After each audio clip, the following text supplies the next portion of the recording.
Well, welcome to the Canes Corner podcast, everyone. I am Adam Gold. Hurricanes can win on the road. What do you know?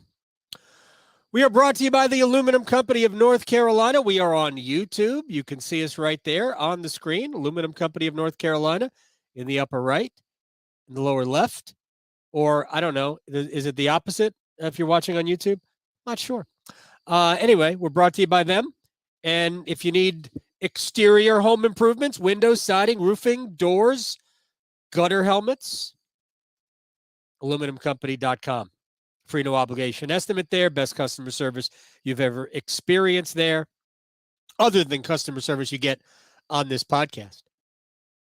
But go check them out. Sammy Hannon and his crew do a great job. I'm a multiple time customer. I'm telling you, they're awesome. All right. Got a lot of stuff to talk about, and obviously we try to keep these to about 30 minutes. I've been instructed by some of you, don't drone on at all. Keep the pace up, Adam. We're going to try and keep the pace up today. All right, so what had to happen for the Carolina Hurricanes today? Hurricanes had to come out with some more energy. The Hurricanes had to be able to withstand the physical pounding of the New York Islanders. They were clearly going to do that, and Carolina won the first period while being the second best team. Wow. Very, very fortunate for Carolina. They get the power play goal. And the power play goal, 5-on-3, non-traditional, obviously, but it had a lot of different elements in it, including the physicality of the Islanders, which leads to the 5-on-3. Ryan Pulock with, I actually think it was called properly, and I think they did exactly what they're supposed to do, the referees in this game, because it was a bad hit. But first of all, I've seen that hit not called, had to be called, but it's a bad hit. And if you don't call the major first, you can't go look at it. And I think ultimately reducing it to a minor penalty was the right call. No question about it in my mind that it was a 2-minute minor. Drury, he's not at fault. Like, I didn't watch because I'm busy during the intermissions. I didn't watch the intermission on TNT. So if the assertion was Drury was at fault, you know what? You can miss me with that. It was a bad hit, but it wasn't worthy of a 5-minute major penalty. So I think the referees got it right. And that was, to me, a minor penalty. So, but it did give Carolina about 1:10 of 5-on-3, and it didn't take him that long for Jarvis to score from the side of the goal. Nason with a great play in front to shovel the puck out to Jarvis after the Burns drive was whiffed on, basically, and just kind of fluttered at Sorokin. But because of how it got there and how slowly it was moving, it fooled Sorokin, and the puck just kind of fell right there in the slot. And Nason got the puck across, and Jarvis deposited. And so many good things about the goal. 1, power play goal. 2, it gave Carolina a 1-0 lead. And 3, it was Seth Jarvis. We talked about it before the game. Based on what the Carolina Hurricanes roster is, right? They must get production out of Aho, Jarvis, Necas, Kokoniemi, and McEachern, the big guys. All the stars need to come through. So, and 4 of those 5 stars came through. The only one of those stars of Aho, Jarvis, Necas, Kokoniemi, and McEachern not to hit the score sheet today was Kokoniemi. And he threw an elbow. So even better. So joking about McEachern, but we're going to talk about him in a minute. So it's debatable whether or not it was more important that the Hurricanes scored a power play goal or that it was Jarvis. And I'm here to say I think the fact that it was Jarvis is significantly more important than it was a power play goal. Seth has been playing well. Seth has not been rewarded for playing well. And today, Seth was rewarded.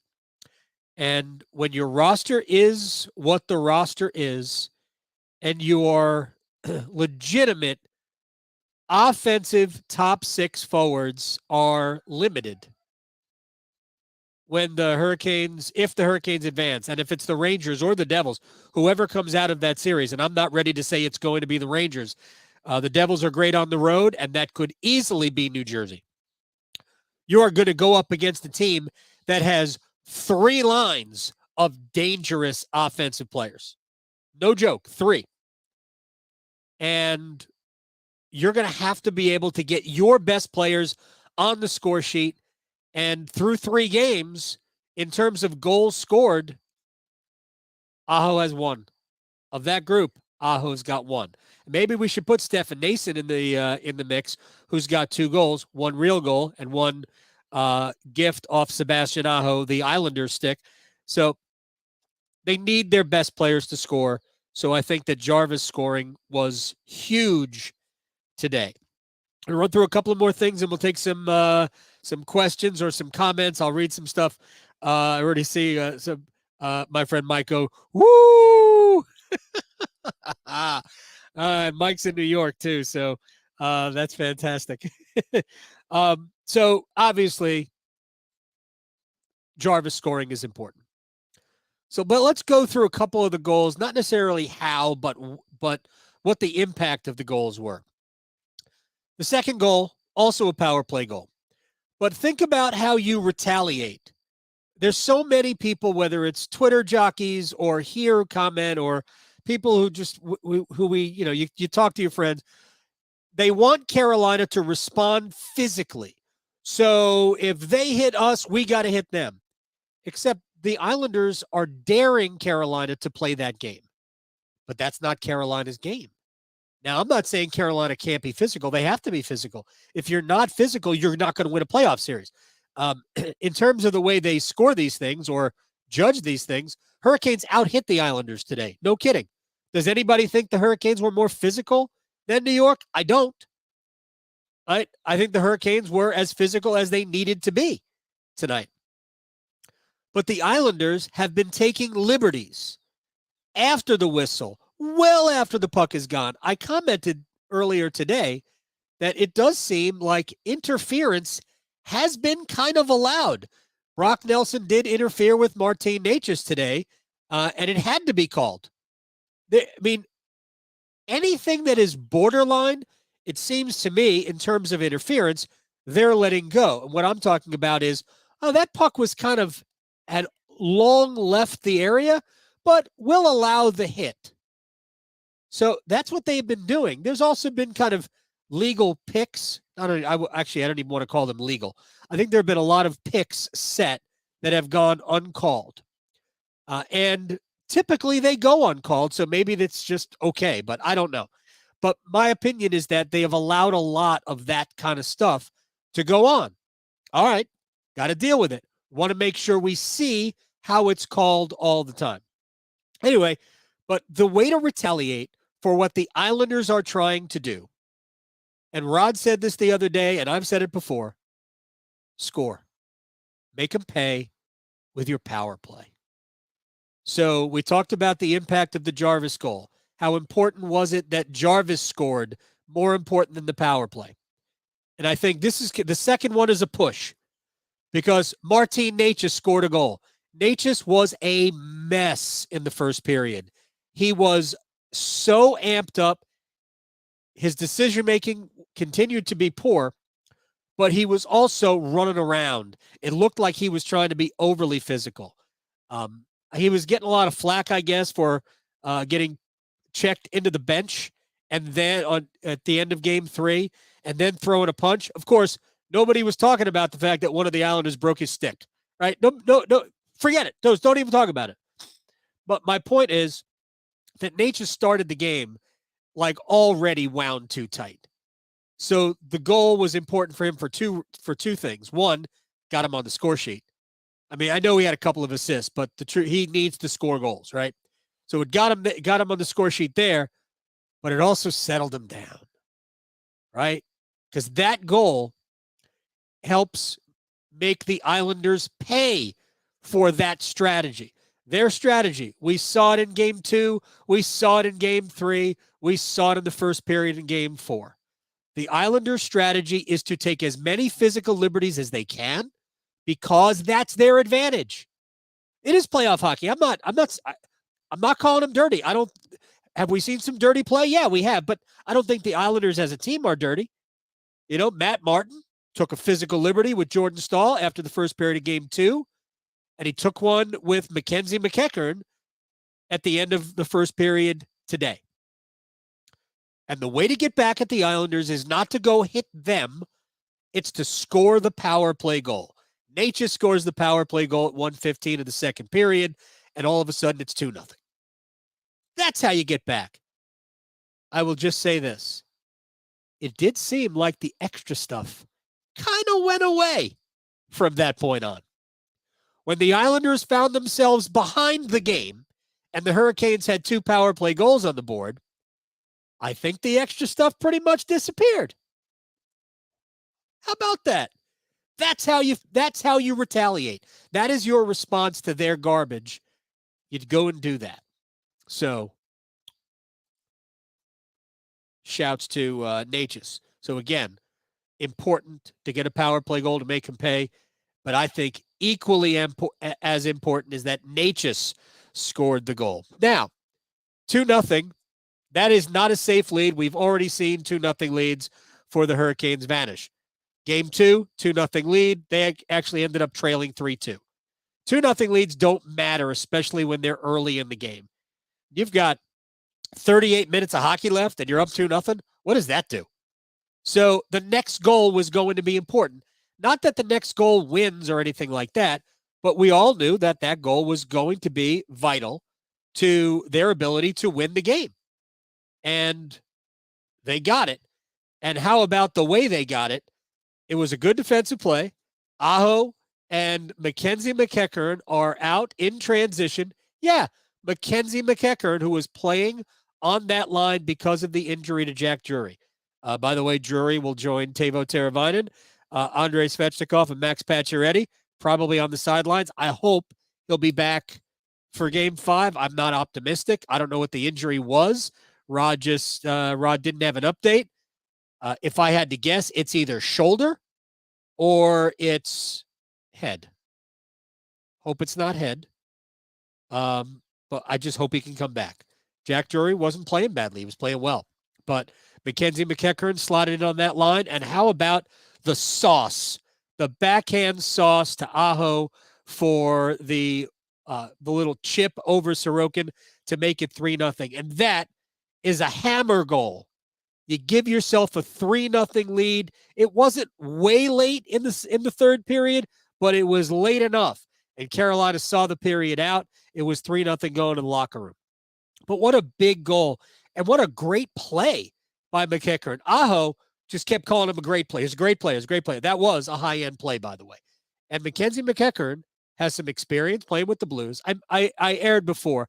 His playoff experience is not on the Stanley Cup champion, but on the following year's team that played in the bubble. But still, he's got experience playing in the playoffs. So that's important. But he's got plenty of NHL experience, and he played very well down the stretch for Chicago as they were trying to make a push for a playoff spot. So he had 30 points, I believe, in 37 games in the A. That is quality play, and a lot of those points were late in the year as they were making a push. So here's a guy who's got some size. He can skate, clearly has a decent pair of hands, the pass, the goal, all of that. So he's going to fit somewhere in this lineup. You're not taking him out now, right? I told people during the aftermath, go look up Brian Doyle. Go to baseballreference.com, baseball-reference.com, and look up Brian Doyle, and then look what he did out of nowhere in the World Series. Was it World Series or ALCS MVP? One of them. Brian Doyle. Nobody knew Brian Doyle was. Sometimes players come out of nowhere, and I'm not saying Mackenzie McEachern is going to be a Conn Smythe, but what I'm saying is sometimes players come out of nowhere and have good stretches of play in the postseason. And maybe that's Mackenzie McEachern. Maybe it's his time to be that guy. Take it. Carolina needs players to just to be there and contribute in some way, shape, or form. And now the next Jarvis goal, because you know how important it was. Nobody had to score. Carolina would have been very happy to see the game out 3-0, right? They would have been fine with a 3-0 win for the game. Absolutely fine with it. But ultimately, what you really wanted out of the third period was a good start. You didn't want to let the Islanders back into this, right? You wanted to make sure you got off to a good start. And if the Hurricanes could do that, then the Islanders don't have hope. Don't give them hope. And then Seth Jarvis scores at 1:20. So Carolina scored 4:03 of the first on the power play, Jarvis. 1:15 of the second on the power play, Natchez. 1:20 of the third, even strength, Jarvis. Nice little move, too. Or a nice little shot. Maybe not a great move, a shot. Quick release, glove side, below the glove. Actually, it looked like Sorokin might have gotten a piece, maybe with his arm or whatever, but it still went through. But Jarvis, penalty shot, shootouts next year. Think about that, Rod. That was certainly good. And that's the goal that really took away life. That eliminated hope from the Islanders. Did they get a little back at the 3.5-minute mark when they scored, when Ronta failed to cover the puck? Maybe. But after that, and now it's a 3-goal game again, the Islanders would have needed a quick one. Now, the Islanders did get some energy, and they put a couple of good chances on Ronta after that. But ultimately, the life was sucked out of the building on the fourth goal. And frankly, there were a lot of people who had already left UBS Arena. So that goal, that to me, that was the stepping on their neck goal. And then you had the McEachern goal to make it 5-1. And that really just loose puck comes right to him. No hesitation. Great reach, great finish, 5-1. The Islanders scored late to make it 5-2. The shorthanded goal by Horvat, irrelevant. Just like the other goals were irrelevant at the end of the game yesterday, that goal was irrelevant. And you could argue maybe that the fifth goal for Carolina was also irrelevant. I'm not really here to play games with that, but it was a very, very good overall performance. So we talked about the guys who had to scoring, and now we get back to the big picture in this series, and then we're going to go through some questions. We talked about the formula for the Hurricanes winning in the postseason, especially with the roster that they've got. A, you must not lose special teams. So let's add them up. Hurricanes through 4 games, 5 for 19 on the power play. Yes, there was a stupid goal in there. Still, if you want to make it 4 for 18, we can make it 4 for 18 because in that 5 for 19 is the 2 seconds of power play time they had at the end of game 3. 5 for 19 on the power play. The Islanders 1 for 12. Each team has a shorthanded goal. I would say that's not losing special teams. The other part of the equation, get good goaltending. Who wants to argue that Antti Raanta hasn't been maybe even better than Ilya Sorokin in this series? At the very least, he's been as good as Ilya Sorokin. So, chef's kiss. Antti Ranta's been outstanding. So, with all of that, you've got special teams, you've got goaltending. Apologize. Pollen. So you've got those two things in your favor, and then what you need is your guys to come through and also play clean games. Hurricanes just 9 giveaways today, and I think primarily those came early. Carolina was at their worst today in the first period and got through it. Why? Antti Raanta was at his best. When the guys in front of him were at their worst, Antti Raanta was at his best. So all of this has worked really well to this point. They are following the blueprint to winning a series. The Islanders aren't done, by the way. We know how good they are, Played really well down the stretch. They had a better record than Carolina over the last month and a half of the season. The Islanders had to push just to get in. Remember, they didn't get in until their last game. Second to last day of the regular season. That's when the Islanders clinched a playoff spot with a home win from Montreal. They eliminated the Penguins on that day with a win at home over the Canadiens. So this is a team that had to fight all the way through, and they are a physical, big, heavy team. And again, their strategy is to try to hit Carolina everywhere after the whistle. It's going to happen again in Game 5 on Tuesday at PNC Arena. Today, Aho, goal, 2 assists, +3, won 58% of his faceoffs, too. Seth Jarvis, 2 goals. He was a +3. McEachern, a +2, a goal, and an assist. Stefan Nason, 2 assists. He also won a few faceoffs. No, Natchez was 5 for 5. 5 and 5 in the faceoff circle. Natchez had a goal. Burns had an assist. Pesce had an assist. Shea had an assist today. Antti Raanta made 27 saves. And by the way, Rod talked about it after the game.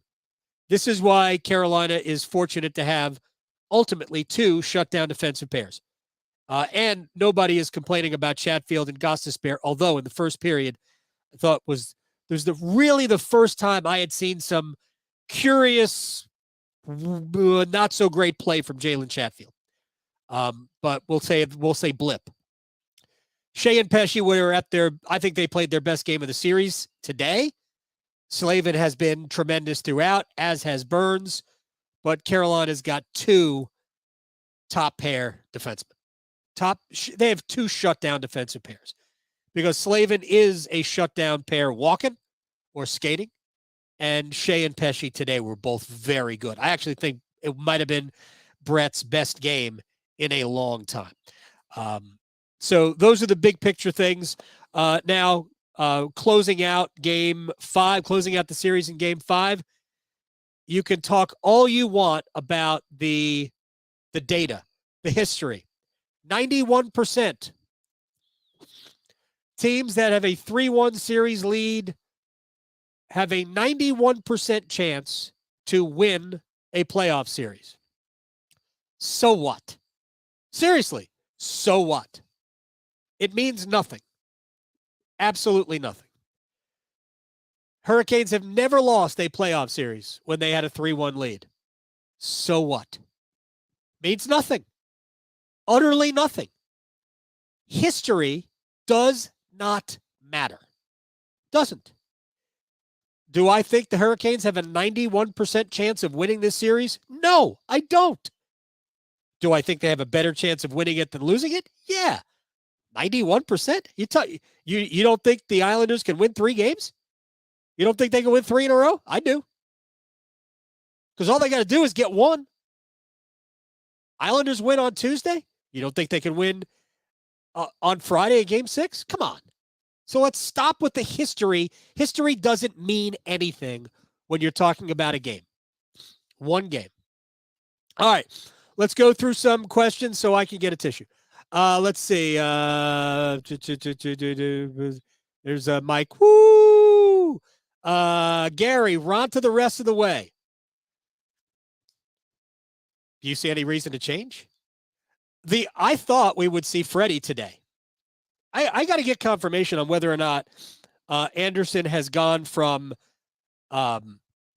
ill to injured, but that is kind of like the rumor here. So regardless, let's just say that Freddie is injured. Well, I really thought that if Freddie were ready to go, that he would play today regardless. And I think Rod was ready to put Anderson in net. But so maybe it's now an injury. Don't know.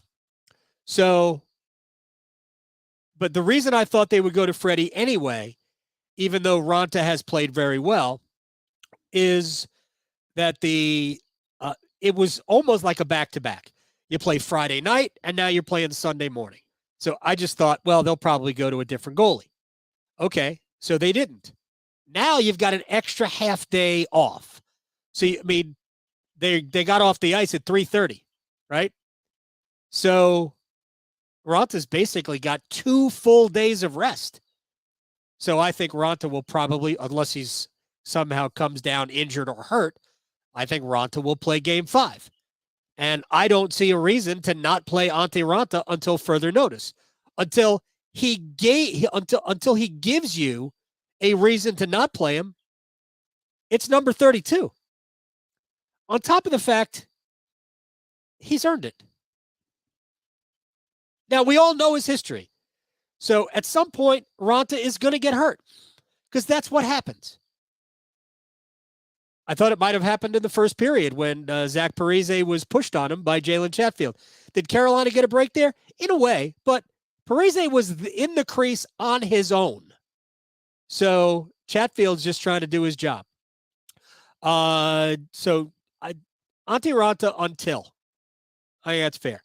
Will Jack Drury be back for next game? Don't know. Rod Brindamore did not have an update. He just didn't. From Ryan, do we believe that Freddie is actually out with a sickness tweak, or is that Rod's nice way of putting him third on the depth chart? Rod doesn't play games. We might. Rod doesn't play games. I will say this, though. I think if you want to, in your mind, okay, I'm giving you this leeway. Aren't I nice? If you want in your mind to say that Freddie doesn't want it, okay. I think that's fair. I think Freddie has given everybody reason to believe that Anderson doesn't really want the smoke of a playoff game. Maybe Anderson just thought that he should get game 1. Don't know. And when it was obvious that it was going to be Ronta, Freddie came down with an illness. I am not suggesting that, but if you want to think that, that's fine. I'm going to play it straight. I'm going to say that he was ill, and then maybe because he skated, maybe he tweaked something during a skate. It has happened before with Freddie. Freddie is also a guy that has gotten hurt before. I will also say this. Anderson must be 100% to play.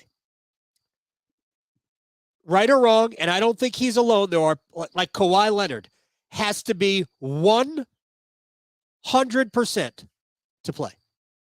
So maybe Freddie's not 100% physically or sinus-wise. So I'll leave it at that. Do you think Sorokin played terrible this game, or was it more the Hurricanes playing very well? I don't think Sorokin played terrible. I just don't think he played great. So those two things are different to me. I don't think were there soft goals? I don't think there were soft goals. First goal wasn't a soft goal. It's 5-on-3, side of the net. Second goal, great cross-ice pass to Natchez, great goal. Third goal, Aho, 2-on-1, not a soft goal. Fourth goal, Jarvis, breakaway, not a soft goal. So I don't think there was anything that went in that he had to stop. So could he have stopped the fifth one? I don't know. I mean, it's kind of a surprise shot. So to me, I think that I don't think Sorokin has played bad at all. Let's see. Power play comes alive. All right. Pump the brakes. The Hurricanes have scored 5 power play goals. 1 shouldn't even count. So let's just say they have scored 4 power play goals. They have looked good on the power play, legitimately good on the power play, 3 times. The 4th power play goal, the Jarvis 5-on-3 goal, to me, if you don't score 5-on-3, that's the score. If you don't want to get a great chance 5-on-3, that's on you. So, but the power play, here's the thing. It doesn't have to always be great. It just has to cash in enough. And that's, I think, in many ways, why the Islanders backed off their bull was because the Hurricanes got the 2nd power play goal. The Natchez power play goal, I think, backed the Islanders off. So, Perry, very important to close it out and rest and hope New York and New Jersey beat the hell out of each other. It wouldn't suck. It would not suck. Rest will also be good, and who knows what the deal is with Jack Drury. Would we rather play the Devils? I don't know. I guess you're not choosing your matchup. Here's why I would rather play the Devils than the Rangers, but frankly, I don't care. I don't. I would rather play the Devils because of the Devils' goaltender. I also think that Carolina can be a little bit more physical with New Jersey than they can be with the Rangers. The Rangers will play a nasty game too. They're not just skill. Trouba, he'll play a nasty game. Lindgren will play a little bit of a nasty game. I think the Rangers can play that. I think the Devils are more of a skating team, which could make for super fun playoff hockey. I think the Rangers are going to win that series, but so if you're asking me who would I rather play or who I would rather see the Hurricanes play, I think the Devils get weaker goaltending on a night in, night out basis than the Rangers do. So that to me is the issue. Pray for good health for Ronta. I mean, certainly the way he's playing. But I'll say this, I've said it 1,000 times. You go deep in the playoffs, I promise you Pyotr Kochetkov has something to say with it. Promise you. Do you think Rod keeps McKenzie on the Aho line pending Drury availability? Yeah. Why not? I mean, I think at home he's going to go back to Martinook, Stahl, and Fost anyway. Then you can put Nason back with Kokaniemi and Natchez, and you can go back to Puljujärvi, Stasny, and Stepan, and you have another right face-off guy, which is the reason Derek Stepan has been playing. Now, I know there's some Stepan slander out there. And look, there's a reason why Stepan wasn't in the lineup today. I think Rod wanted an extra big body out there. And also, it's clear that McEachern can skate. So that's what I think is why McEachern played. And then you just got the bonus. And then we all saw what that he played well with Aho and Jarvis. And he's also used to playing in a featured role, I believe, based on what we saw at the end of the season in Chicago. All right, so with all of that said, I do think that we'll see Mackenzie McEachern play with Aho and Jarvis. All right, real quick, we'll get out of here in a sec. I'm not saying that Game 5 is a must-win, but I think the Hurricanes would be smart to treat it as such. Treat it as a must-win. You don't want to extend the series any longer than you have to. You don't want to go back to Belmont Park, although Belmont Park is lovely. You don't want to go back there. So just end it. Just put the fork in the Islanders when you can. So go about the business of winning Game 5 and ending the series. And I'm going to go about the business of saying goodbye. The morning after podcast, the afternoon after the Hurricanes beat the Islanders 5-2. It's brought to you by the Aluminum Company of North Carolina. If it's for the exterior of your home, you can find it at the Aluminum Company of North Carolina on Hamlin Road in Durham. No place like it. Sammy Hanna and his crew do a great job. So go check them out online, aluminumcompany.com. Follow the Canes Corner podcast wherever you get your podcast. We're here after every Hurricanes game. And when we're on YouTube, smash that like button or whatever it's called. I'm not sure. Do that. And if you want online, whether you get your podcast through Apple or Spotify or Google Play or wherever, tell us what you think. Give us a review. A pretty good majority of the reviews have been borderline favorable. Thank you. The bosses like that. You're not going to affect my life one way or the other. All right. So until Tuesday, after the Hurricanes, hopefully close out the series with the Islanders, I'm Adam. And thank you very much for joining us on the Canes Corner podcast.